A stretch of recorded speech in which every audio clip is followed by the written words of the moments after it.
What's up to all our sidekicks and henchmen out there in the Geek Nation? My name is Noel, and today we are going to be doing some Thunder Rounds. Pause for sound effects that no one will put in later. Anyway, what is a Thunder Round? A Thunder Round is a 60-second review of a comic book that came out this week. Today I'm going to review two of them, and there's going to be a theme. They're both going to be connected in some sort of way. You could probably guess. Either way.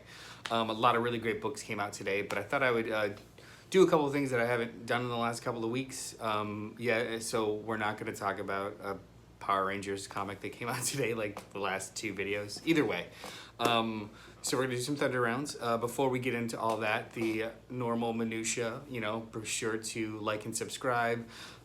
Enact violence on that like button. Down below, we're going to leave the links for all of our social media, as well as where you can follow us and to get notified when we go live, because every Sunday morning at 10:30 we do the podcast here live, the Cold Pop Podcast, where we talk about this week's comics, as well as sometimes a book review and pop culture news, what's going on in the industry today, sometimes hard topics. Either way, we're here for you, and if you want to join the conversation, you're more than welcome to every Sunday morning at 10:30.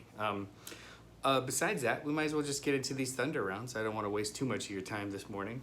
Just know that there's a lot of good books this week. A lot of interesting things this week. But today, I'm going to do two Empyre tie-ins. So I don't know what the original plan was for Empyre. I know that, pre-COVID, the list of tie-in issues and stuff was massive, and it was going to be spread out for the entire summer into the fall. And then COVID happened, but I presume that everyone at Marvel just kept working on these books. So when we came back out of it and they started getting scheduled and solicited, there were less tie-ins, and it seems like it's a weekly event now. Like, we're 3 weeks into the event, and issue 3 of the main book came out, and there's new tie-ins every week. It's like, I guess they stockpiled it and they're just like coming out quick and strong, which is great. It kind of keeps the momentum going, and the event's pretty fun. But I wanted to kind of like dip into 2 books that are ongoing tie-ins that either we haven't talked about in a while and or I'm not even reading. So the first one is X-Men number 10 by Jonathan Hickman and Leinil Francis Yu. So this is not the same thing as Empyre: X-Men, which was a separate tie-in that happened 2 weeks ago that was awesome. This is the main X-Men book by Hickman and Yu, and this is an Empyre tie-in issue, and we'll talk about how successful it is. And the other one is Savage Avengers. I tried the first handful of issues of this with Gerry, Duggan, and Mike Deodato Jr. I really disliked it. I did not enjoy the artwork. I did not enjoy the story that much. I essentially dropped the book and it's over there in the side. Conan's a cool character, but I'll read Conan stories. I don't necessarily need him fighting cultists with venom in the Savage Land. I didn't like it. And I'm not really a fan of Mike Deodato Jr.'s recent work anyway. It just doesn't appeal to me. But my shop owner, who was also on this channel, brought to my attention that not only is this just a nice little one-shot, but it's drawn by Greg Smallwood, who is a really great artist. So this one little entry issue tied to an event that I'm already reading with some art was enough to tip me over the edge to jump back into Savage Avengers. So we're going to talk about these 2 books today. We might as well just kind of do it. 1 second. Let me get my timer, because the watch doesn't work anymore, and you need to hear that like it's a thing. All right. So which one do you want to do first? We'll do X-Men first? Okay. Let's see. And we're off. So X-Men 10, Empyre tie-in. This issue is really interesting because it's the art's great. I'm a really big fan of Leinil Yu, and I'm a big fan of Hickman. I'm also a fan of esoteric Hickman, where he tells a story in a non-linear fashion with little bits and bobs and everyone kind of speaking in platitudes. I understand how frustrating that is, but there's a little gray area where it's really enjoyable, and I think that this book rides that line really, really well. This book, this issue, explicitly only deals with Vulcan and the 2 other mutants that are living on the moon with him in Summer's house. Everyone else is off on a family vacation. He is there. And if you're reading Empyre, a lot of things are happening on the moon. So he's just kind of there while the Katati armies are being raised, and he has a little bit of a scuffle with them. This is the kind of tie-in issue where it's mainly the main book. This is issue 10 of X-Men. So I'm going to go over 60 seconds. This is issue 10 of X-Men. It picks up a plot thread that we haven't talked about since issue 1, having to do with Vulcan and why he is how he is. The last time we saw this character was in the Cosmic Universe books, War of the Kings or something like that, where he, literally his war opened up a rift in time-space and he disappeared. Like, he was yeeted out of the universe, and then all of a sudden he's a part of the X-Men books. So this kind of hints at what the hell's been going on, that we've been waiting up like 9 issues to kind of find out why the F is Vulcan not only alive, but he sounds like his brain's scrambled a little bit.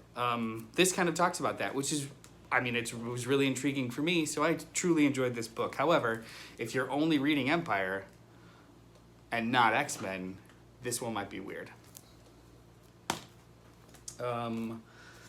Let's get on to Savage Avengers. I do declare. Let's see here.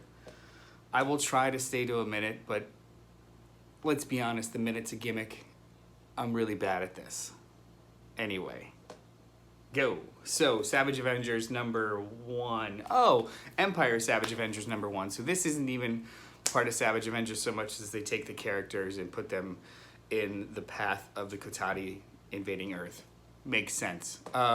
It is a very slight story. Conan is in Mexico at a wrestling match, gets in a fight with some patrons, drinking beer and a burrito. It's kind of funny. Then the Katati land, and he's just like, sweet, a fight, and just starts wrecking them. And the art is beautiful. The panel layout is fantastic. The pacing from panel to panel, just so much kineticism. And Greg Smallwood's facial acting is like up there with prime Kevin Maguire. Like, I know what these people are thinking. I know where the joke lands. It's great. And then just because they're in Mexico, I don't know, like that makes no sense. Just Venom is there. Venom happens to be there, and Eddie Brock's like, what, I just like the museums. And then he says dude a lot and bro, which is not Eddie Brock's voice in literally anything else, but again, the art's beautiful. So the 2 of them team up. Conan, a displaced out of time Conan the Barbarian, and Eddie Brock Venom that doesn't sound like Eddie Brock Venom at all, are wonderfully rendered to fight off a Katati horde. The creature design is awesome, like actually just across the board, and this isn't a part of Thunder Round anymore because I'm just talking about Empyre now. Across the board, the design for the Katati foot soldiers is so incredibly dope. They have these face masks that are face and plumage, like they are very, very, very cool looking as villains, and watching Conan just kind of plow through a bunch of them was a really fun read. If you thought about the plot for more than a second or two, it's incredibly stupid, but the artwork and some of the jokes really elevate the whole book. And it's a one-shot. It was a one and done. Like, it ends with a little end tag and the 2 of them having tacos at a stand. It was fine. If you like, if art is the only thing that really draws you and just some good punch-em-ups, this is for you. That's great. But if you were hoping for some sort of little side story that propels the greater plot, this might be the one that you can skip, or one of the ones that you can skip. I'm sure there's a bunch of others.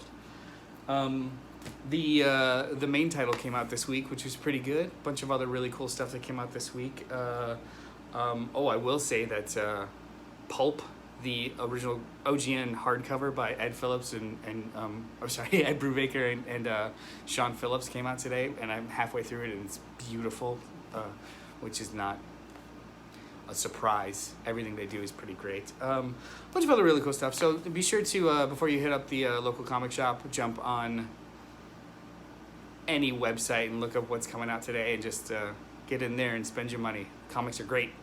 But that's pretty much all I got today. Maybe we'll do some more Thunder Rounds later this week, or some of the other guys will jump in. My name was Noel. Please like and subscribe, leaving all the links down below. Thunder Rounds are fun. Join us this Sunday morning at 10:30 in the conversation about comics as well as pop culture, sometimes some heady topics. Either way, it's always a friendly, fun time. But other than that, thank you so much for spending the last, 9-ish, 10-ish minutes with me, and I really appreciate it. Thank you. Bye.